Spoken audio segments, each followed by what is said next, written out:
جب اس کو رسول اللہ کی بارگاہ میں پیش کیا جائے گا، رسول اللہ کی زیارت کروائی جائے گی، وہ کس طرح رسول اللہ کا جواب دے گا؟ سوچنے والی بات ہے نا، قبر کے اندر ہم نے سب نے جانا ہے اور ہمیں سب سے سوال ہونا ہے، اللہ کے بعد رسول اللہ کے بارے میں سوال ہونا ہے، اور ہم وہاں پہ چیرا لے کے جاتے ہیں رسول اللہ کی سنت کو راستے میں بہا کر جو ہے رسول اللہ کی بارگاہ میں جب حاضر ہوں گے، کس منہ سے حاضر ہوں گے؟ اور وہاں پہ سوال ہوگا کہ اس شخص کے بارے میں دنیا میں کیا کہتا تھا، جو آج کے رسول ہوگا، جو میلاد منانے والا ہوگا، وہ فوراً کہے گا ہوا رسول اللہ صلی اللہ علیہ وسلم، یہ نبی کریم صلی اللہ علیہ وسلم ہے، اللہ کا رسول ہے۔ جو منافق ہوگا، کافر ہوگا، وہ کہے گا لا ادری، میں نہیں جانتا۔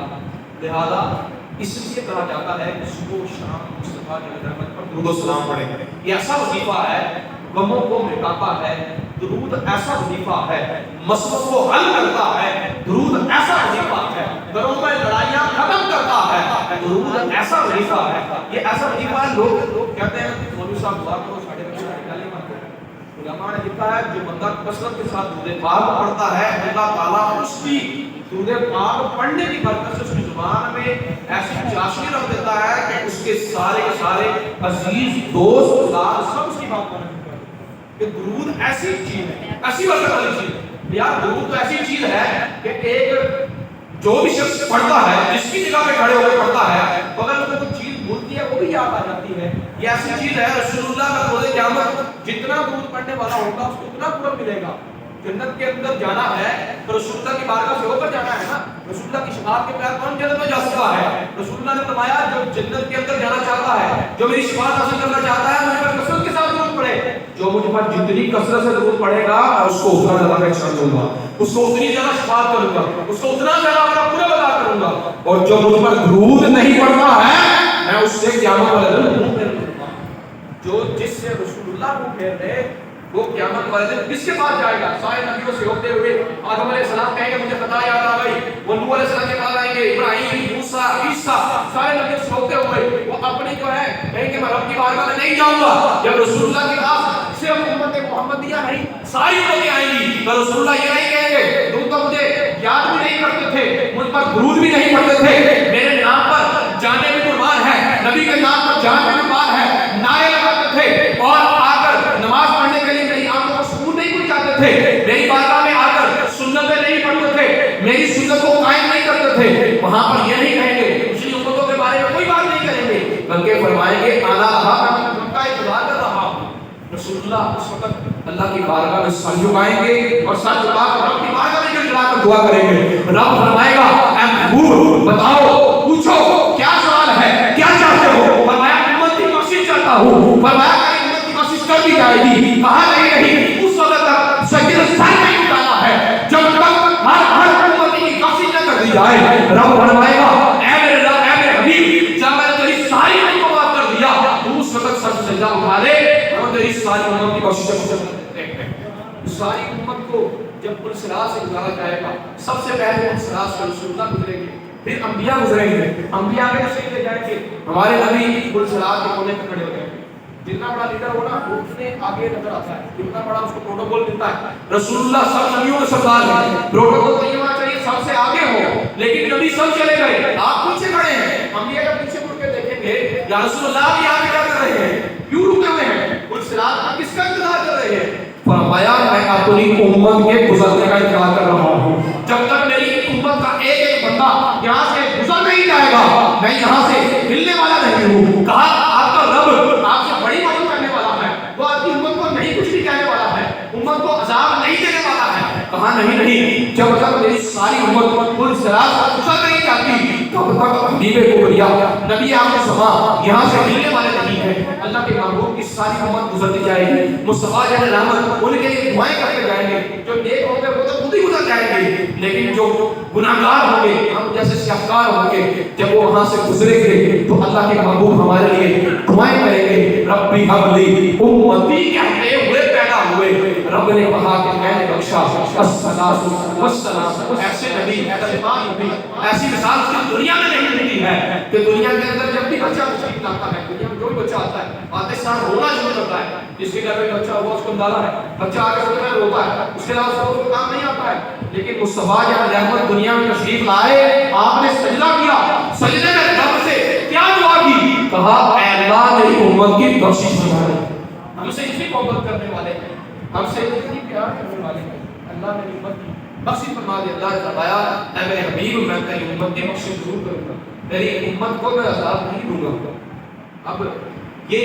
نبی کریم صلی اللہ علیہ وسلم کی ہم سے محبت ہے۔ اگر توفیق ہو تو اپنے والدین کی خدمت کریں، لیکن میرے نبی کی محبت دیکھیں کہ وہ ہمیں قربانی کرتے تو ایک امت کے نام قربانی کرتے تھے۔ جب بھی جاتے جس بھی مقام پہ جاتے اپنی امت کے لیے دعا کرتے تھے۔ غزوہ بدر کے میدان میں رسول اللہ نے دیکھا 313 صحابہ ہیں، سامنے 1000 کا دشمن ہے، 3 گنا سے بھی زیادہ ہے۔ جب لڑائی جھگڑا سامنے ہے، میدان کے وہ دشمن موجود ہے، اب پتہ نہیں کیا ہونے والا ہے۔ رسول اللہ نے اپنے رب کی بارگاہ میں سر جھکا دیا، کہا رب تیری بارگاہ میں جتنے بھی مسلمان تھے، جتنے بھی تیرے ماننے والے تھے میں لے آیا، اب اگر تم نے ان کو کامیابی نہ دی، اپنی رحمت سے ساتھ والا اپنی مدد نہ ملتی تو پوری دنیا میں میرے نام لینے والا کوئی نہیں ہوگا۔ غیر سے بات آتی ہے اے میرے حبیب پریشان نہ ہو، جب بھی تم نے دعا کی ہے، جب بھی تم نے ہم سے کوئی بھی چیز چاہی ہے، ہم سے محبت کا اظہار کیا ہے، ہم نے کبھی تجھے خالی نہیں لوٹایا ہے۔ اے حبیب ہم تمہیں ضرور تیری مدد کریں گے، آپ کیا چاہیے کہاں میری مدد کی جائے۔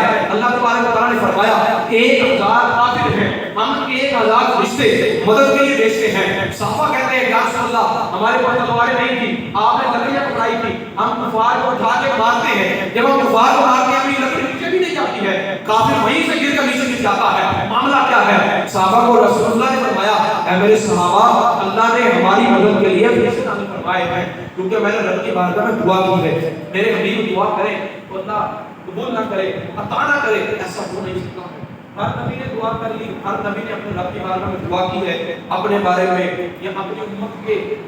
جو معاملات تھے اتنا تنگ آ کر ان کے لیے جو ہے عذاب نازل ہونے کی دعا کی ہے، لیکن میرے نبی نے ابھی تک دعا کو باقی رکھا۔ وہ دعا کیا ہے؟ وہ قیامت والے دن رسول اللہ جب وہ صراط سے گزریں گے یا حساب کی بات دینے جائیں گے، اس وقت میرے آقا اپنے رب کی بارگاہ میں دعا یہ کریں گے اے اللہ میری بارگاہ میں ایک ہی سوال ہے، میری ساری امت کی بخشش اور ہمارے سے ایسی محبت کا اظہار کریں، ہم اپنی محبت کریں، ہم اپنی طرف دیکھیں، ہم اپنے گریبان کو جان کے نبی پاک کو فرمایا کہ آپ کو نماز ہم کتنی نمازیں پڑھتے ہیں، فجر کی نماز ہمارے ہاں کہاں پڑھ چکا ہے، ہم موبائل چلاتے ہیں دن رات ساتھ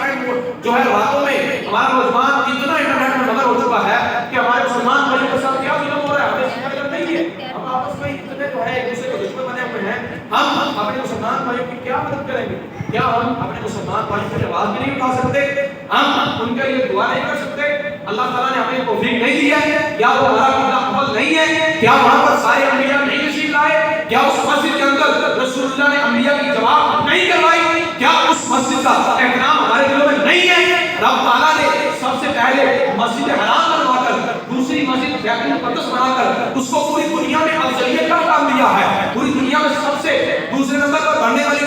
مسجد اقصیٰ ہے۔ آج دفعہ اس کے اوپر جو ہے حملہ کر کے چاہتے ہیں کہ ہم اس کو قبضہ کر کے مسلمانوں کو ختم کر دیں گے، ان کو جو ہے ڈرا دیں گے، یہ ان کی غلط فہمی ہے۔ اور ہمارے حکمران بھی شہر والے حکمران بھی خدا کی کسی بار یہ بات بھول چکے ہیں کہ امت مسلمان یہ ساری امت جو ہے اپنے اعمال پر کمزور ہو سکتی ہے، لیکن اس کے مصطفیٰ میں نہیں، اس کے مصطفیٰ میں ہم ہمیشہ آگے ہیں۔ اس لیے اللہ تعالیٰ نے کہا تھا کہ محمد سے وفا کرے تو ہم تیرے ہیں، یہ جہاں چیز ہے کیا لوگ تیرے ہیں۔ یعنی یہ سارے ساتھ کافی ٹائم ہو چکا ہے، اللہ تعالیٰ سے دعا کرتے ہیں اللہ تعالیٰ ہمارے ملک پاکستان کے حالات میں بہتر بنائے، ہمارے فلسطین کے مسلمان بھائیوں کی مدد فرمائے۔ ایک دن آئے تو فلسطین کے اندر ہم دیکھیں کہ مسلمانوں کا پرچم لہرا رہا ہے، مسلمانوں کی حکومت ہے، مسلمانوں کی سلطنت ہے، ہم وہاں پر جائیں اور جا کر نماز پڑھیں۔ جس میں نے ایک بات بتائی تھی، حضرت سلمان جو تھے اللہ کے پیغمبر نبی سلیمان علیہ السلام نے جب بیت المقدس کی تعمیرات کر لی، آپ نے اپنے بارے میں ایک دعا کی، تین دعاؤں میں سے ایک دعا آخری بات، تین دعاؤں میں سے ایک دعا یہ تھی اے اللہ جو بندہ کسی بھی کام کی بغیر، کسی کی وجہ کے بغیر، کسی بھی معاملات کے بغیر صرف تیری رضا کے لیے بیت المقدس میں آ کر نماز پڑھے، اس بات کو رسول اللہ نے صحابہ کے سامنے بیان کیا۔ یہ حدیث پاک بیان کر رہا ہوں کہ رسول اللہ نے فرمایا سلیمان علیہ السلام کی بارگاہ میں دعا کر رہے ہیں اللہ میں نے جو کام کرنا تھا مسجد بیت المقدس مسجد اقصی بنا دی ہے، اس کے اندر جو بندہ صرف تیری رضا کے لیے دنیا کی خاطر نہیں تیری رضا کے لیے آ کر نماز پڑھے اے اللہ تو اسی بخش کا مغفرت فرما دے۔ آج ہم دعا کرتے ہیں رب کی بارگاہ میں اے اللہ وہ دن آئے کہ ہم سبھی بیت المقدس میں جا کر نماز پڑھیں اور جا کر وہاں پر مسلمانوں کا اور یہود و نصارہ کو پتہ چل جائے کہ مسلمان جو ہیں ان کے عشق مصطفیٰ ابھی بھی زندہ ہے، وہ اپنی اولادوں کو عشق مصطفیٰ کے لیے جانیں قربان کرنے کے لیے تیار ہے، لیکن مصطفیٰ کی ذات پر، آپ کی ختم نبوت پر، آپ کی شان پر آنکھ نہیں آنے دیتے ہیں، کیونکہ مصطفیٰ جل رحمت کے لیے ہر چیز تن من دل ہر چیز نبی کے نام پر قربان ہے، نبی کے نام پر وہ جان ہے، وہ جان کی جان ہے، وہ جوان ہے۔ ہم رسول اللہ کے وجہ سے ہیں، رسول اللہ ہے تو سارا جہان ہے، رسول اللہ ہے تو سارے جہان کا نام چل رہا ہے، انہی کی وجہ سے یہ نام چل رہا ہے۔ اللہ تعالیٰ سے دعا ہے کہ ہمیں عشق مصطفیٰ میں دنیا میں بھی اسی طرح رکھے، ہماری آنے والی نسلوں کو عشق مصطفیٰ نصیب کرے، اور ہمیں اسی طرح ہماری اولادوں کو بھی عشق مصطفیٰ کا معافی میں سے جانے آتے جاتے رہنے کی توفیق عطا فرمائے۔ وما علینا